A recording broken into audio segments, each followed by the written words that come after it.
Greetings. This is Len Gilbert, and thankfully I'm still on YouTube. So a couple of days ago, I made a YouTube video about Magnus otherwise known as the Confederate fursuit guy, and how I believe that he was falsely detained based on the evidence and information that we'd seen at that time. And based on the evidence that we'd seen, I also believe that Magnus's account of how things happened was the accurate one vis-a-vis some of the other stuff that we were hearing, which I don't believe anymore. So, unsurprisingly, that YouTube video spurred a number of arguments, one of which was an argument about whether the hotel space counted as convention space. Typically it doesn't, but some people said that it did. And the important part of that argument is that if it did, then Midwest Fur Fest staff would not have been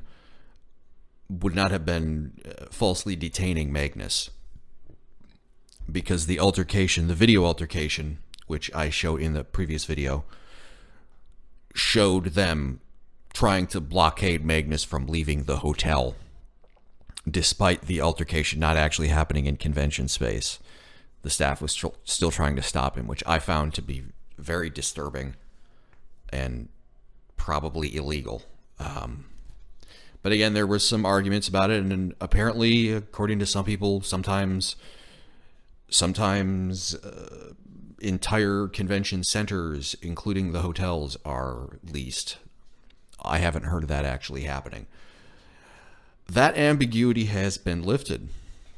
As of last night, Magnus came out with the official letter that he got from Midwest Fur Fest that spelled out the terms and conditions of him being banned. The letter confirms what I had originally thought, that Magnus was falsely detained and illegally detained. And let me show you. Well, let me just go ahead and show you the letter. I don't think Magnus would mind if I showed that. I have been in contact with Magnus, by the way. He reached out to me, and he wanted me to see this, as well as a lot of other people, of course. So here is the letter. There are a few caveats to this, and so I will go over it as I narrate, as always. This letter was from Timothy Wood, the convention chair of Midwest Fur Fest. And there's the header. The date is September 24th, 2016. I'll get into that in a minute. As you are aware, your membership at Midwest Fur Fest 2015 was revoked for violation of our anti-harassment policy and for multiple offenses after receiving a warning from convention staff. This suspension was limited to the event and did not extend to the Hyatt property. This letter serves as written notice of your suspension, which includes Midwest Fur Fest 2015 and Midwest Fur Fest 2016. Now, some of you might be thinking, well, this was after 2017, so it doesn't apply. Actually, it does. These bans are permanent unless they are repealed in writing. And unless Magnus appeals in writing and the appeal is successful, he is also banned from 2017 and all subsequent years from this particular convention. So that's how that works. Maybe Magnus sent a letter, or maybe there's something that's happened since then. I don't know, but I'm going to go ahead and presume that there hasn't been anything. There hasn't been any correspondence subsequent to this. So just want to get that out of the way. The important thing here is, I could read the harassment policy. You could read it if you want.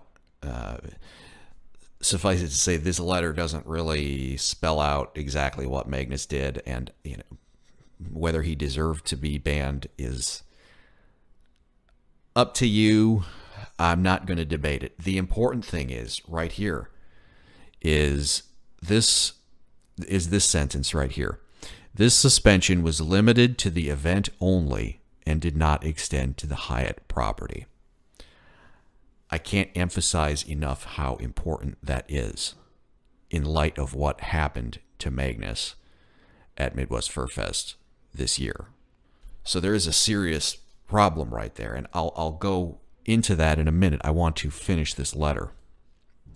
I'm not going to read the bulk of it just because a lot of it is stuff that it's just a repeat of the FAQ of the Code of Conduct on the website, which if you're interested in that, you can read it. So they go on, blah, blah, blah.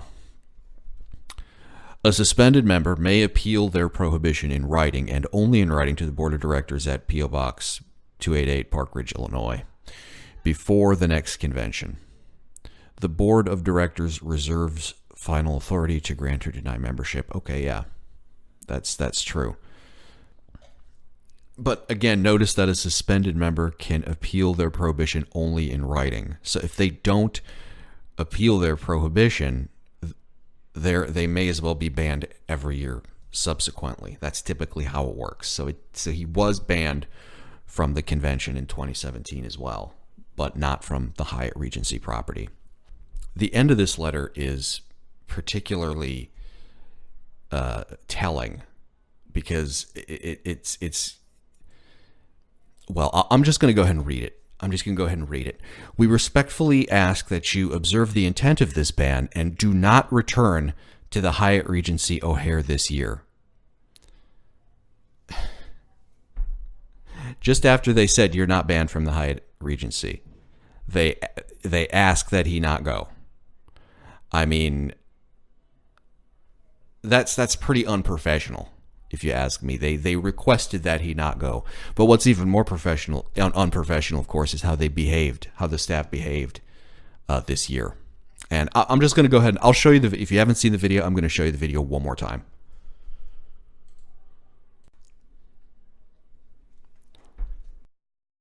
Look at this dude trying to get away from con security. I don't know what's going on. I don't know what's going on, but he's getting crazy. Oh, he's fighting him out. He's fighting him out. He's going. There he goes. He's running. He's running. He's running. In light of that letter, it's really breathtaking how unprofessional the staff was at Midwest Fur Fest and how they violated Magnus's civil rights, not in a Martin Luther King sense, but in like a Magna Carta sense. I wonder what the hell they were thinking when they did that, and who the hell they thought they were to be able to put their hands on somebody and detain them from leaving in a place where they clearly and obviously in writing have absolutely no authority to do. Like, who the hell do these people think they are? And what I'd really like to know, and maybe we can find out if Midwest Fur Fest gets sued, which I hope that they will. They certainly deserve to be sued for this. What were they thinking? What was their, it looked to me like they were all acting in concert. So this looks totally premeditated. So if I had to guess, I'd say they probably got together and say, hey, here's what we're going to do about Magnus Iridian. Who gives a crap about what the law is? We're just gonna go ahead and do it. Who gives a crap about what our written agreement was? We're just gonna go ahead and rough him up and kick him out, even if he comes to the Hyatt Regency. It's unbelievable, unbelievable how they're not even really treating him as a person. They're just saying, oh, and I can imagine the conversations there. Oh, he's a bad guy. He's got a bad fursuit. He's an Aussie. Let's just do whatever. Who cares? Like, the law doesn't even apply anymore when the person has the wrong opinion or something like that. I've seen it so many times. It's shocking. I've seen it from, on Twitter from furries, on Fur Affinity, certainly. I've seen that mentality so many times. It's just breathtaking to see them behave that way in real life and not have any. It seems like they're acting as if there's not going to be any consequence to whatever the hell they do to this guy. And that is so wrong. And it is so disturbing, and it is so evil. let's face it, this kind of shit doesn't happen at Star Trek conventions, folks. Okay? Remember, they caused Magnus to get arrested. They told the police that he was engaging in criminal trespass, which it looks like he very clearly wasn't. I mean, they knew that he wasn't in convention space, but they filed a criminal trespass anyway, even though he clearly wasn't. Reporting fake crimes is not a trifling thing. And they charged him with battery too, when it was fair. I mean, look at the video. That's not what happened. What happened was false detainment. And by the way, that is a criminal and civil violation. Regardless of what you think about Magnus, and I know Magnus is a controversial guy. I get that, and I get that he did some things that a lot of people found offensive in the past, but that's no reason to go below. I mean, the law is kind of the minimum requirements of society. If you can't meet that, then you got to pay the price. And Midwest Fur Fest needs to pay the price here. This is a very egregious thing. I can't tell you how outraged I am by it. I don't care if it's Magnus. I don't care. I don't care who it is. I wouldn't even care if it were someone on the left that this happened to. I'd be upset about it. So where to go from here? Obviously he was wronged. I hope he sues the crap out of this company and the people that were involved in it. And I'd like to know. I have a feeling they had an unofficial policy regarding Magnus, and it was not, absolutely was not the policy that was outlined in that letter. I hope that I'm not the only person here ultimately who comes out in support of Magnus on this. I really do. I really hope I'm not. Although to my knowledge, I'm the only one who's even looked into this on YouTube or whatnot, and I think it's kind of sad. To be very frank, there's a lot of people on the right in this fandom who insist that they don't ever want to talk about politics. I want to get politics out of the fandom. I don't want to talk about politics. I don't want to this. Like, where are you guys? Magnus needs you right now.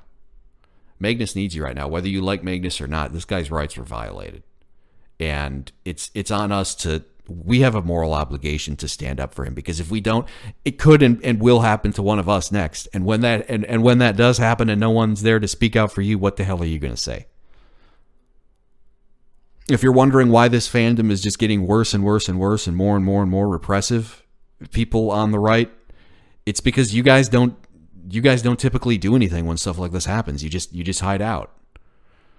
And that's wrong. You can't do that. You can't do that and then magically just expect things to get better. You can't just put your head in the sand like a total coward and expect things to get better when shit like this is going on. I mean, shit like this should have never happened. So, I don't know. It's a day or two after, so maybe I'm just overreacting, but I'm gonna stand up for Magnus. I don't know the guy. There's some stuff that he allegedly did that offends me, but I don't know. Magnus is someone who's talked about all the time, but never spoken to. I've never once heard his side of the story, and I'd like to one of these days. I'd like to get an interview with Magnus, frankly speaking, because I think he deserves a platform at this point. He really does. After what he's been through, and we can see he's clearly been wronged, he deserves to. Talk to you later.